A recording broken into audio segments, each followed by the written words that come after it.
Hi everyone, welcome back to my YouTube channel. Guys, my name is Abhishek and I welcome you all to my channel. And today, as you have seen on the board, आप board पर देख सकते हैं हम शुरू करने जा रहे हैं वेव ऑप्टिक्स। जी हाँ, रे ऑप्टिक्स हमने बहुत अच्छे से बिल्कुल डेप्थ में हम कर चुके हैं। 20 या 19 लेक्चर में हमने रे ऑप्टिक्स को कंप्लीट किया था, including optical instrument. Now we are going to start the wave optics. अब जो वेव ऑप्टिक्स है that is different that from ray optics. और वेव ऑप्टिक्स बोर्ड एग्जाम और मेंस और नीट के पर्सपेक्टिव से इट इज इंपॉर्टेंट। एयरफोर्स में भी इससे रिलेटेड क्वेश्चन पूछे जाते हैं। तो सबसे पहले बात करते हैं कि what do we mean by wave. Wave का क्या मतलब होता है। देखिए, वेव जो है वो एक फॉर्म ऑफ डिस्टरबेंस है। एक पानी है, बिल्कुल शांत पानी, अगर आप उसमें पत्थर डालोगे तो उसमें एक डिस्टरबेंस आएगा। उस डिस्टरबेंस को हम वेव की फॉर्म में देखते हैं। कुछ इस तरीके से सर्कुलर कॉन्सेंट्रिक सर्कल्स की फॉर्म में जो है वेव्स उठती हैं। So a form of disturbance which transfer energy as well as momentum. Energy और मोमेंटम दोनों ट्रांसफर होंगे। So this was started back in 1675 when Newton gave the famous Newton corpuscular theory. And according to Newton, Newton ये कहता था कि light जो है वो बहुत छोटे छोटे मासलेस इलास्टिक और रिजिड पार्टिकल से मिलके बनी है, जिनको हम बोलते हैं corpuscles. We call them as corpuscles. उनका शेप और साइज जो है वो डिफरेंट होता है। दूसरी बात, ये जो कोरप्सल्स हैं ये स्ट्रेट लाइन में ट्रेवल करते हैं। They travel in straight line like this. इस तरह से स्ट्रेट लाइन में ट्रेवल करते हैं। हर कोरप्सल की जो स्पीड है वो डिफरेंट मीडियम में डिफरेंट होती है। According to Newton, the speed is greater in denser medium as compare to rarer medium. जो कि हमने पढ़ा है इन रे ऑप्टिक्स में, उससे बिल्कुल ऑपोजिट है। In ray optics when light travel from denser to rare it will bend away from the normal. मतलब उसकी वेलोसिटी और कम हो जाती थी। रेयर में वेलोसिटी ज्यादा होती थी, रिफ्रैक्टिव इंडेक्स कम होता था। भाई हमने रे ऑप्टिक्स में क्या पढ़ा है? हमने रे ऑप्टिक्स में पढ़ा है that this is equals to c upon v. Refractive index is c upon v. C constant है, एन इज दिस। ज्यादा रिफ्रैक्टिव इंडेक्स मतलब कम वेलोसिटी, मतलब डेंसर मीडियम। कम रिफ्रैक्टिव इंडेक्स मतलब ज्यादा वेलोसिटी, मतलब रेयर मीडियम। तो यहां पे इट इज टोटली ऑपोजिट। तीसरी बात, डिफरेंट कलर की जो डिफरेंट कलर की लाइट है उसके पास डिफरेंट शेप और डिफरेंट साइज के कोरप्सल्स होते हैं, कोरप्सल्स पार्टिकल्स होते हैं। So that was set by Newton and it successfully explained the reflection of light. Reflection of light को बहुत अच्छे से explain किया। Reflection of light बहुत अच्छे से explain किया। Since the corpuscles are elastic, मैंने बताया है that they are elastic, तो they will gonna bounce back with the same velocity. This, so it will easily explain the reflection. Second, about refraction, it was believed that the corpuscles are attracted by the particles of, it was believed that they are attracted by, they are attracted by the particle of the medium, particle of denser medium, denser medium. जो denser medium के particle हैं उन वो क्या करते हैं, वो इसको अट्रैक्ट करते हैं। Yes, but still there are certain process, certain phenomena जो ये थ्योरी एक्सप्लेन नहीं कर पाई। Like it doesn't explain the interference, it doesn't explain the diffraction, it doesn't explain the polarization. There are still certain phenomena जो ये explain नहीं कर पाई। लेकिन ये थ्योरी जो है कंप्लीटली डिस्कार्ड नहीं हुई थी। ये थ्योरी कंप्लीटली डिस्कार्ड हुई इन 1850, 1850 में, when there is another scientist Foucault. उन्होंने एक्सपेरिमेंटली प्रूव कर दिया था, प्रूव्ड एक्सपेरिमेंटली, एक्सपेरिमेंटली दैट कि जो लाइट है, लाइट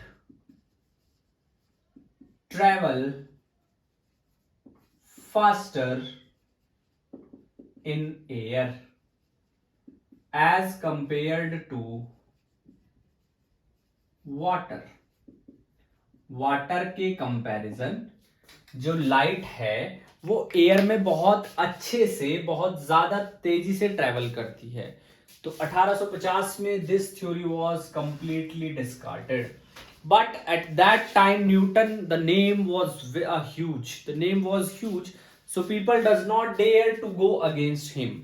उसी टाइम पे in about 1678, in about 1678 there was a Dutch scientist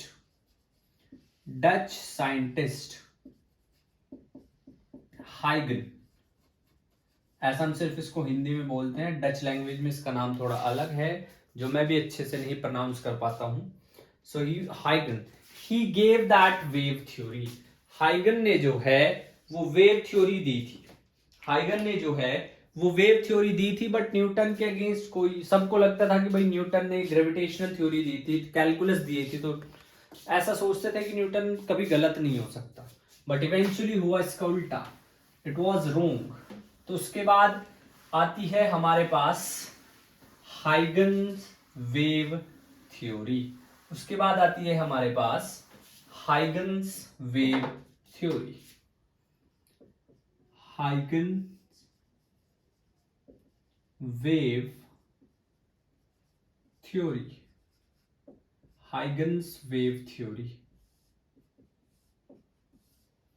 Huygens wave theory. हाइगन क्या कहता है? देखिए, हाइगन कहता है that light is a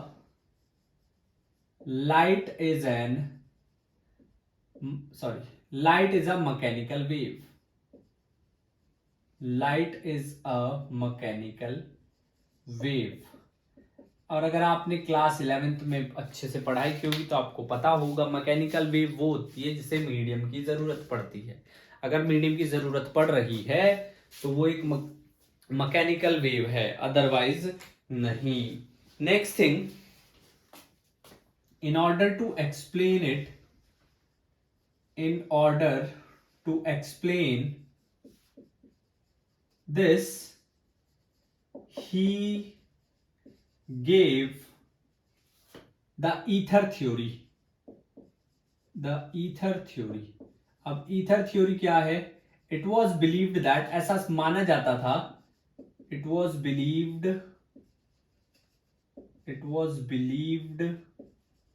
that ether is. तो सबसे पहले मैं आपको बता दूं कि ईथर मतलब एक हाईली इलास्टिक मीडियम, एक हाईली इलास्टिक लिक्विड कह सकते हैं आप, और डाइल्यूट भी बोल सकते हैं. एक हाईली इलास्टिक मीडियम भी बोल सकते हैं और डाइल्यूट भी बोल सकते हैं. Is spread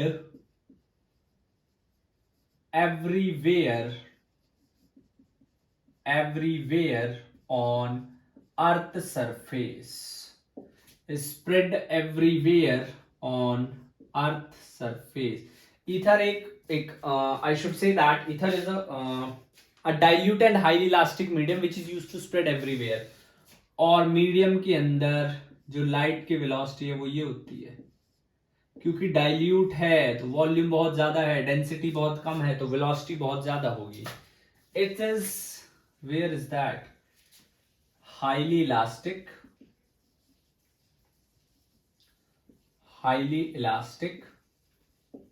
and dilute. Highly elastic and dilute. Dilute है, सबसे पहले समझिए, डाइल्यूट है तो डेंसिटी कम तो वेलोसिटी ज्यादा. But still there is a certain, there is one phenomena which it is not able to explain, जो नहीं एक्सप्लेन कर पाया, and that was polarization. Polarization ही नहीं एक्सप्लेन कर पाया, because let me tell you the reason. Because polarization is generally shown by the transverse wave, and if it is a transverse wave it will not require the medium. But Huygens ने क्या कहा था, एक mechanical wave है जिसे medium की जरूरत पड़ती है. It is a mechanical wave जिसे मीडियम की जरूरत पड़ती है. So that's why. तो चलिए कुछ पॉइंट्स है जो डिस्कस कर लेते हैं. सबसे पहले बात आती है वेव फ्रंट.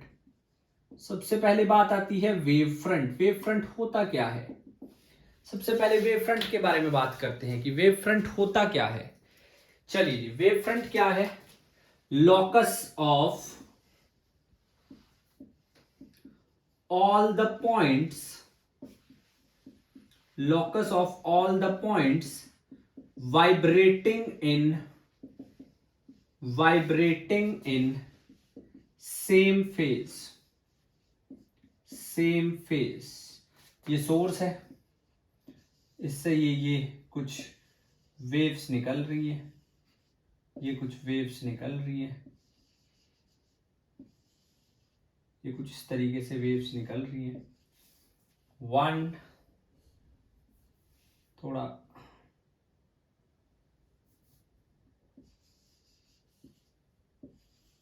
इस तरीके से A B C D E F G इस तरीके से वेव्स निकल रही हैं. अगर मैं A की बात करूं तो let's say omega T1 plus के एक्स. B की बात करूं तो ओमेगा T2 प्लस के एक्स. C की बात करूं तो ओमेगा T3 प्लस के x.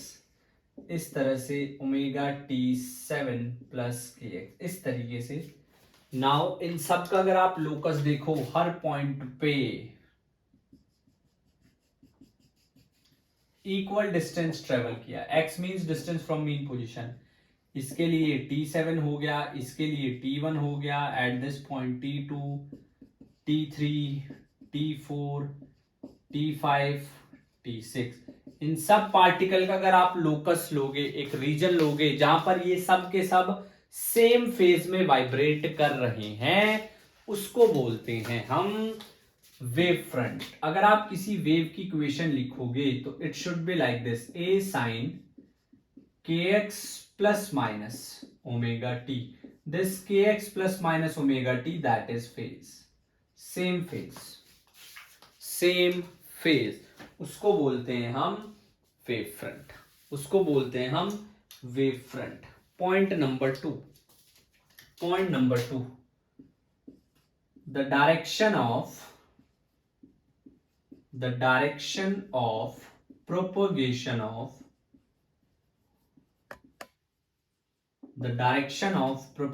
of light is perpendicular to wavefront. जो प्रोपगेशन है लाइट की वो परपेंडिकुलर होगी वेवफ्रंट के. जो लाइट किस डायरेक्शन में प्रोपगेट करेगी, मेरे पास ये वेवफ्रंट है, ये सोर्स है, ये वेवफ्रंट है, तो लाइट हमेशा हर पॉइंट पर परपेंडिकुलर होगी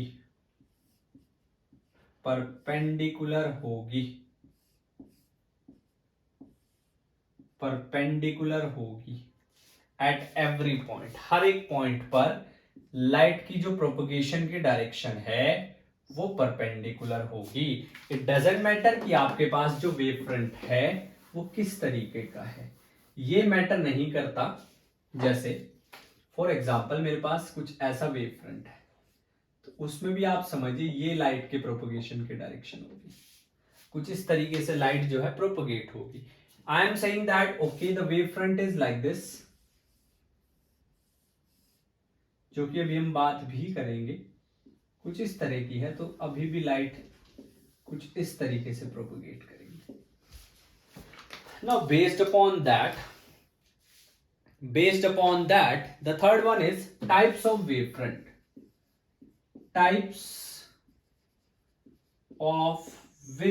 ये थोड़ा आपको समझने की जरूरत है. Types of wavefront. If I have a point source, अगर मेरे पास पॉइंट सोर्स है, पॉइंट सोर्स मतलब एक पॉइंट.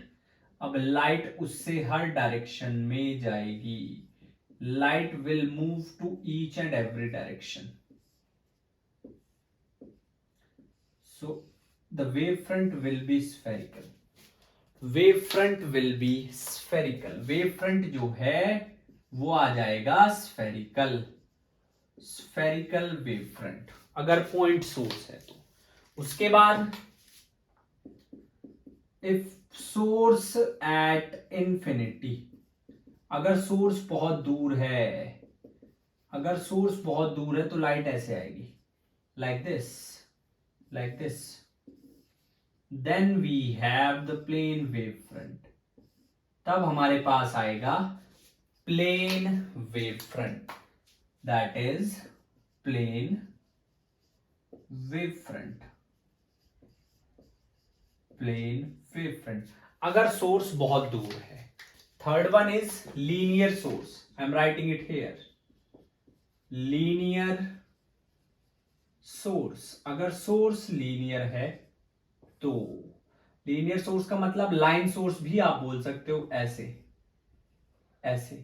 तो लाइट जो है हर डायरेक्शन में इक्वली डिस्टेंस ट्रेवल्ड करेगी.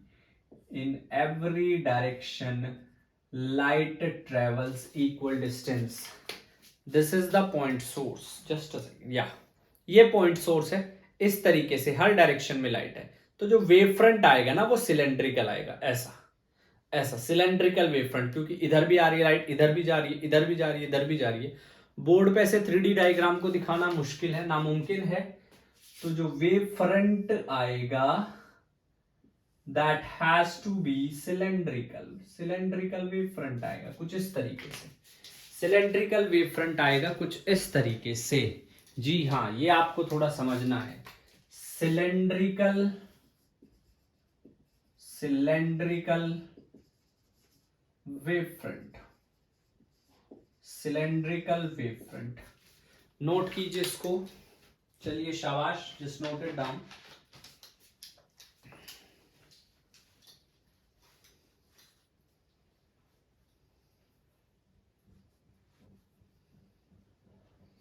नोट कीजिए इसको. चलिए देखिए अब next. That was point number 3. Let us discuss point number 4. Point number 4 discuss करते हैं. Every point on the wave front,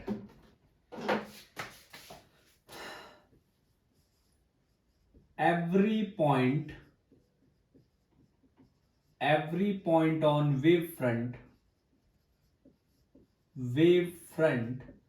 acts as a source for secondary wavefront.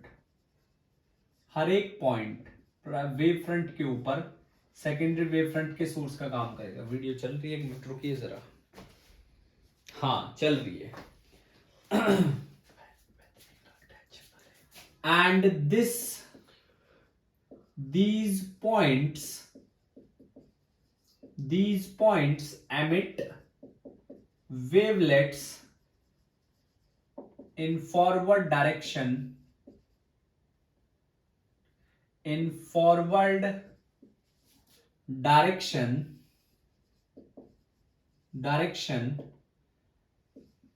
called as secondary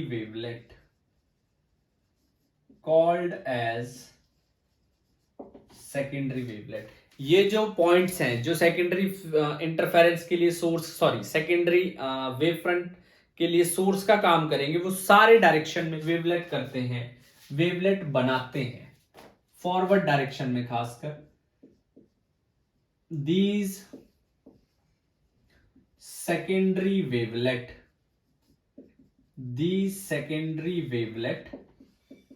travel in forward direction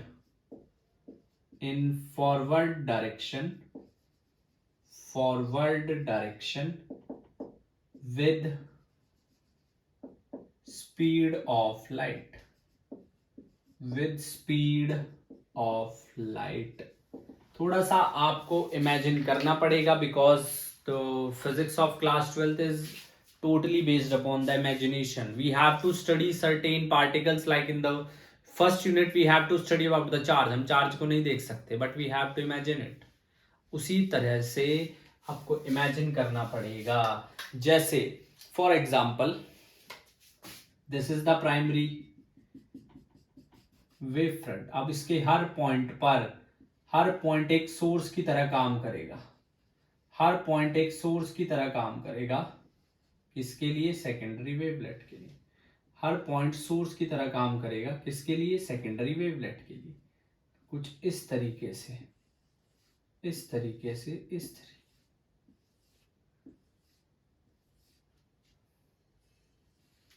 like this.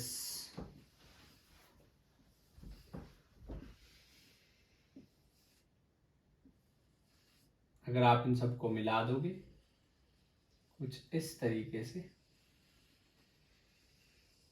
तो आपको मिल गया secondary wave front. आपको मिल गया secondary wave front. ये था first wave front, primary wave front, that is the primary wave front. These are secondary wavelet, secondary wavelet, ये secondary wavelet है। इसको बोलते हैं, इसको secondary wave front, secondary wave front, इसको बोलते हैं secondary wave front. Next thing is the common tangent on secondary wavelet in forward direction give new wave front. ये हम आपको बता चुके हैं। चलो एक और तरीके से लिखवा देते हैं थोड़ा। नोट्स बनाना बहुत जरूरी है, that's why emphasise mostly on it. हमेशा मैं खुद से ही लिखवाता हूं बोर्ड के ऊपर, और यही कहूंगा आप लोगों से भी that please make your own notes. Tangent on secondary wavelet, tangent on secondary wavelet will give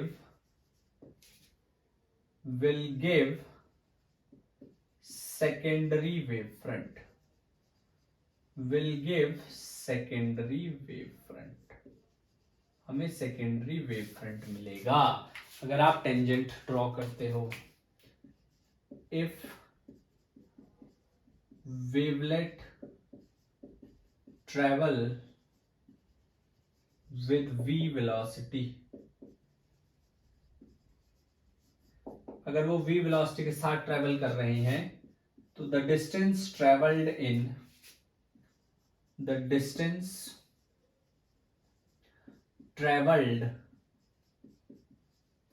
in time t, time T में कितना डिस्टेंस ट्रेवल करेंगे? vt। ये मेरे पास प्राइमरी वेव फ्रंट है, और ये vt डिस्टेंस के साथ सबने जो है vt डिस्टेंस ट्रेवल किया है।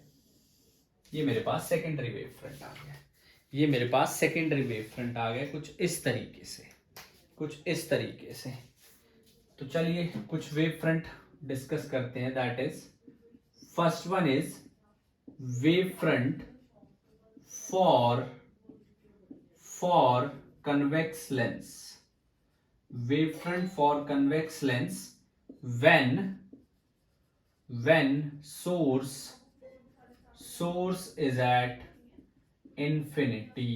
अगर सोर्स इंफिनिटी पे रखा है कन्वेक्स लेंस के केस में, then what will be the wave front. Wave front कैसा आएगा? देखिए सबसे पहले you have to remember, step by step follow करना है। You have to remember when the object or when the source is at infinity, जब object या source जो है अगर वो infinity पे है तो जो wave front आता है that comes out to be linear। कुछ इस तरीके से wave front जो आता है वो linear आएगा, और after reflection ये wave front जाएगा, सिर्फ इस तरीके से wave front जाएगा। That is incident wave front, incident wave front, ये इंसिडेंट वेव फ्रंट है, और ये रिफ्रैक्टेड वेव फ्रंट है, ये रिफ्रैक्टेड वेव फ्रंट है। एक इंसिडेंट वेव फ्रंट है, एक रिफ्रैक्टेड वेव फ्रंट है। जी हाँ, ध्यान से इसको नोट कीजिए, वीडियो को पॉज कीजिए और इसको नोट कीजिए, इसको नोट कीजिए। चलिए जी, नेक्स्ट वन इज, अब अगले की बात करते हैं। और ओहो, इसमें थोड़ा सा गड़बड़ हो गया है। ऐसे नहीं आएगा, ऐसे आएगा, ऐसे आएगा। It will be like this. इस बेसिस पे द फर्स्ट अपर्चर, जो पहला अपर्चर है, कनकेव लेंस के लिए अगर बात करें तो, अगर कनकेव लेंस के लिए बात करें तो देखिए जरा, for concave lens, for concave lens, concave lens कुछ इस प्रकार से, इसको डबल कॉनकेव लेंस बोलते हैं, ऐसे इंसिडेंट वेव फ्रंट इस तरीके से, और reflected wave front will be like this. This is reflected wave front. अगर आप थोड़ा सा इसको ध्यान से करेंगे तो कुछ इस तरीके से इंसिडेंट रे जाएंगी, and they will diverge of course, and they tend to meet behind the mirror. ऐसा लगेगा कि मिरर, सॉरी, लेंस के जो है पीछे बन रही है। So that was the refracted wave front. अब देखिए, that was about the Huygens. एक बार थोड़ा सा सम अप कर लेते हैं। In 1675 Newton give the Newton corpuscular theory. Newton ने कहा कि जो लाइट है वो बहुत छोटे छोटे मासलेस, रिजिड और इलास्टिक पार्टिकल से मिलके बनती है। वो जो कोरप्सल्स हैं, they travel in straight line, straight line में ट्रेवल करते हैं। डिफरेंट कलर के लिए उनका शेप और साइज जो है वो डिफरेंट होता है। और न्यूटन ने ये भी कहा था कि लाइट की स्पीड वाटर में यानी कि डेंसर मीडियम में ज्यादा होगी एज कंपेयर टू रेयर यानी कि एयर के अंदर। आफ्टर दैट देयर कम्स, और उसी टाइम पर हाइगन्स ने भी थ्योरी दी थी, वेव थ्योरी। बट क्योंकि न्यूटन का नाम कुछ जाना पहचाना था, कुछ बड़ा नाम था इस फील्ड का, तो पीपल थॉट कि Newton was right and Huygens was not. But until 1850, in between still there were so many theories, but at 1850 there was another scientist Foucault who proved experimentally that light travel faster in air as compared to water. तो 1850 में the Newton corpuscular theory is completely discarded, and after that we have studied this Huygens theory. He said that light travel in the form of wavefront. Means what is wavefront?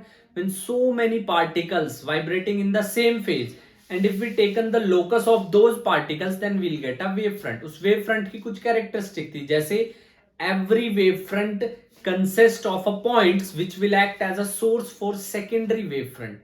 हर एक wave front के अंदर कुछ ऐसे points होते हैं जो आने वाले वेव फ्रंट के लिए सोर्स का काम करेंगे।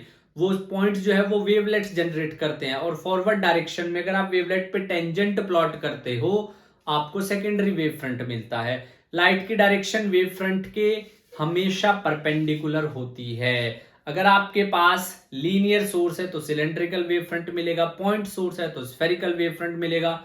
सोर्स अगर इन्फिनिटी पे है, प्लेनर सोर्स है तो, सॉरी, सोर्स अगर इन्फिनिटी पे है तो प्लेन वेव फ्रंट मिलेगा। That we have studied till now. अब हम प्रूव करेंगे law of reflection and law of refraction by wave front या बाय हाइगन्स थ्योरी, और ये बोर्ड्स में पूछा जाता है। I must tell you that it has been asked so many times in the board. Board में बहुत बार पूछा गया है। तो चलिए जी, लेट्स स्टार्ट विद, सबसे पहले है proof of reflection. Proof of reflection, थोड़ा इसको ध्यान से आपको समझना पड़ेगा। देखिए जरा, सपोज कीजिए दैट इज द इंटरफेस, ये इंटरफेस है, लाइट ऐसे आ रही है, लाइट ऐसे आ रही है। अब देखिए, this is A B, this is C D. अगर आप यहां पे एक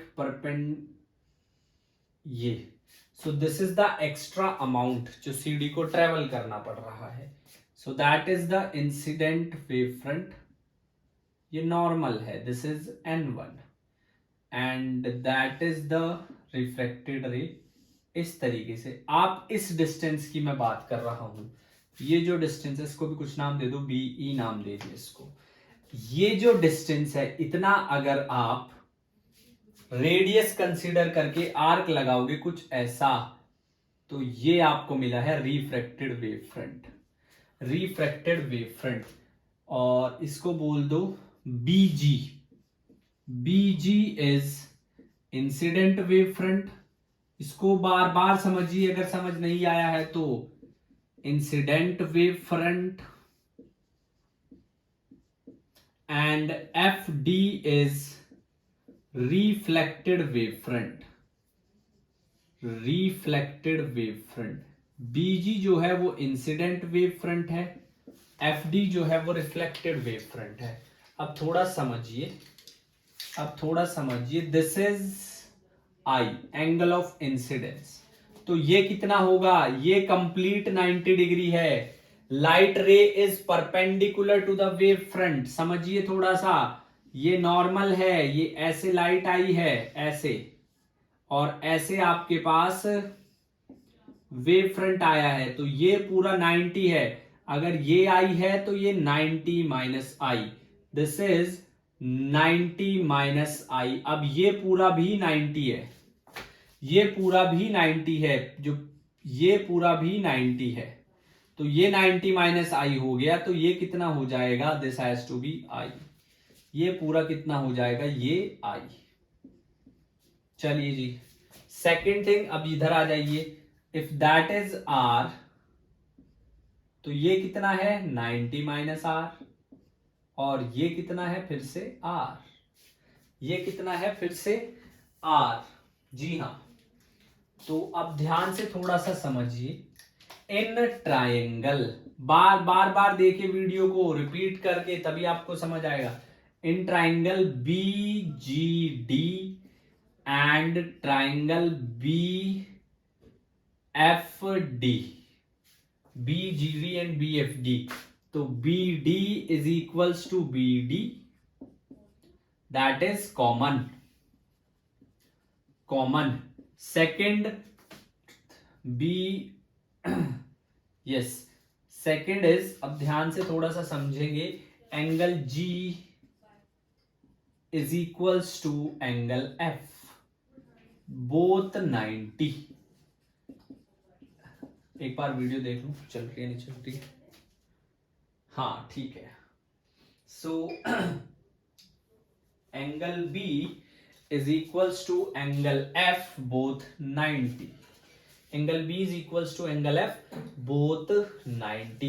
And third one is this, BG is equals to BF.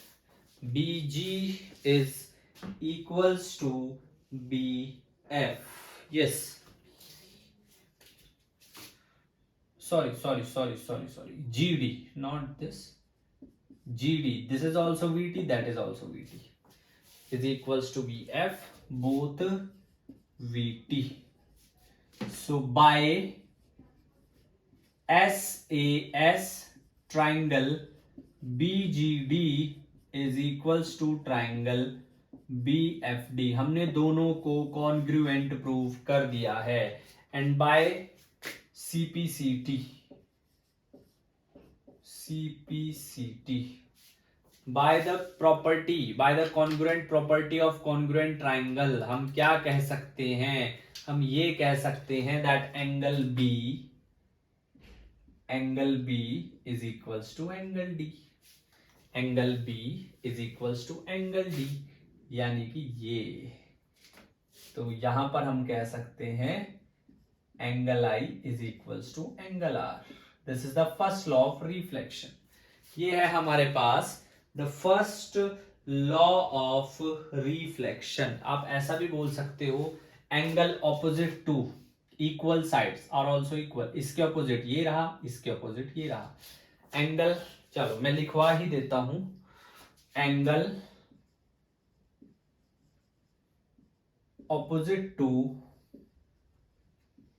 Angle opposite to equal sides are also equal, equal side के ऑपोजिट जो एंगल है वो भी इक्वल ही होता है, इक्वल साइड के ऑपोजिट जो एंगल है वो भी इक्वल ही होता है। अब चलो सेकंड लॉ की बात करते हैं। देखिए ए yes.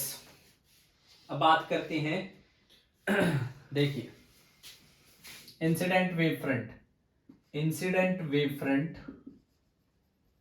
Incident wave front, incident wave front BG, reflected wave front, reflected wave front, incident wave front, reflected wave front is FD, incident wave front BG, reflected wave front FD, and reflecting surface, and reflecting surface, reflecting surface that is BD is perpendicular, is perpendicular to plane of board, is perpendicular to plane of board, board के plane के perpendicular, incident wave front ऐसे, reflected wave front ऐसे, reflecting surface ऐसे। अब एक और बात, incident ray is perpendicular to, किसके परपेंडिकुलर इंसिडेंट रे? बीजी, यानी कि इंसिडेंट वेव फ्रंट की। रिफ्लेक्टेड रे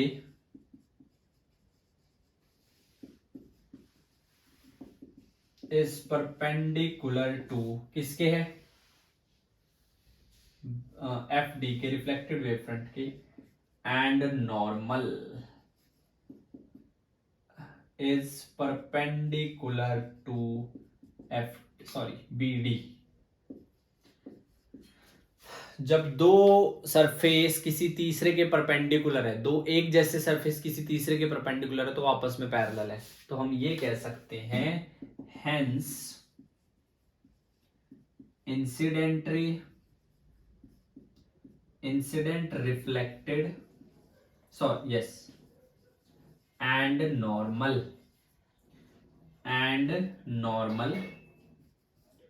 all lie in same plane, all lie in same plane, सारे के सारे बोर्ड के प्लेन में है।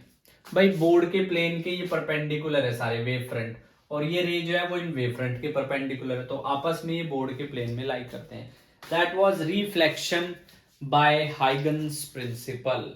यस, नेक्स्ट है law of refraction, law of refraction. चलिए वीडियो ज्यादा लंबा हो जाएगा, इतना ही कीजिए आज। So that's all from my side in this video. हमने इंट्रोडक्शन अच्छे से समझ लिया वेव ऑप्टिक्स का, हमने रिफ्लेक्शन को भी प्रूव कर लिया। आप देख सकते हैं, वीडियो को पॉज करके स्क्रीनशॉट ले लीजिए, नोट कर लीजिए। So in the next video, I am going to discuss about the laws of refraction, how to prove them by using the Huygens principle. Second point is we're gonna see the interference, and it's not about the graphical treatment. It's all about the mathematical treatment. What would be the condition for phase difference? What will be the condition for part difference? So I'll try my level best to bring up the videos regularly, but again there is some shortage of time. Sometime it is difficult to just make a video and uploaded it, but still I'll expect show some love. Please subscribe the channel, share the video to the needy ones as much as you can, and rest is पढ़ाई करते रहिए. Make your parents proud, keep shining. Thank you so much. जय हिंद.